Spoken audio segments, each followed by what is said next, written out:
North Korea has expressed a desire for the complete denuclearization of the Korean peninsula without attaching preconditions such as the withdrawal of U.S. troops, the South Korean president has said. The statement, unconfirmed by North Korea, comes before a summit between the leaders of the two countries on the 27th of April, to be followed in May or June by a meeting between Kim Jong-un, the North Korean leader, and Donald Trump. The U.S. president on Wednesday pledged to meet Kim in the coming weeks, but said he was prepared to walk away if the talks were not fruitful. The key question at any summit between Trump and Kim is whether the North Korean leader is serious about dismantling his regime's nuclear weapons, and what he would demand from the U.S. in return. The South Korean president, Moon Jae-in, told reporters that North Korea had not attached any conditions that the U.S. cannot accept, such as the withdrawal of American troops from South Korea. All they are expressing is the end of hostile policies against North Korea, followed by a guarantee of security. Robert Wood, the top U.S. envoy to the UN-hosted Conference on Disarmament, said the country would maintain a maximum pressure campaign to convince North Korea to denuclearize, even as preparations for the summit continued, adding that it has had an important impact in the North's decision to return to the table. At a news conference on Thursday, before a meeting next week on nuclear non-proliferation, Wood said the U.S. welcomed Pyongyang's willingness to talk about denuclearization, and called the summit planned for late May or early June a momentous time. Meanwhile, the European Union imposed travel bans and asset freezes on 4 people suspected of deceptive financial practices to benefit North Korea's arms program. The EU did not name the 4, but said they brought the number of people on its North Korea blacklist to 59, as well as 9 entities. It has also mirrored the UN sanctions list, which covers 80 people and 75 entities. The anti-nuclear weapons group that won last year's Nobel Peace Prize has said it is very supportive of the proposed summit, after months of heightened tensions between Washington and Pyongyang.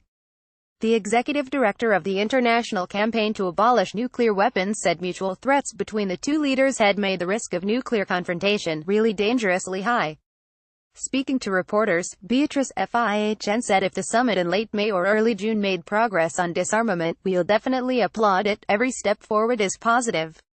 There has never been a summit between a sitting U.S. president and a North Korean leader, though Bill Clinton came close to agreeing to meet Kim's father, Kim Jong-il, in late 2000.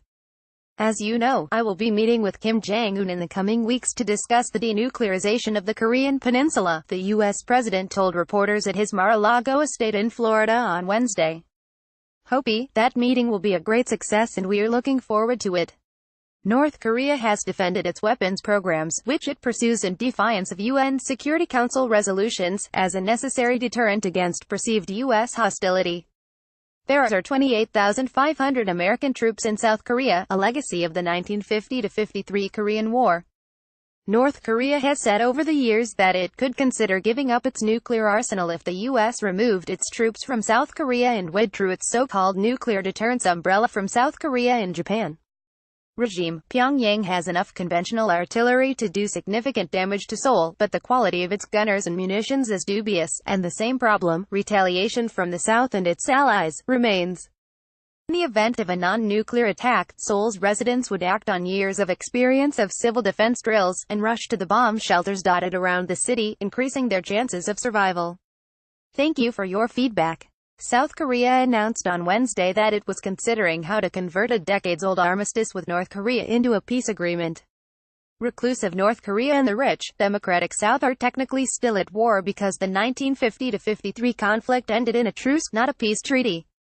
Trump confirmed this week that the CIA director, Mike Pompeo, had traveled to North Korea to meet Kim, paving the way for Trump to hold the summit.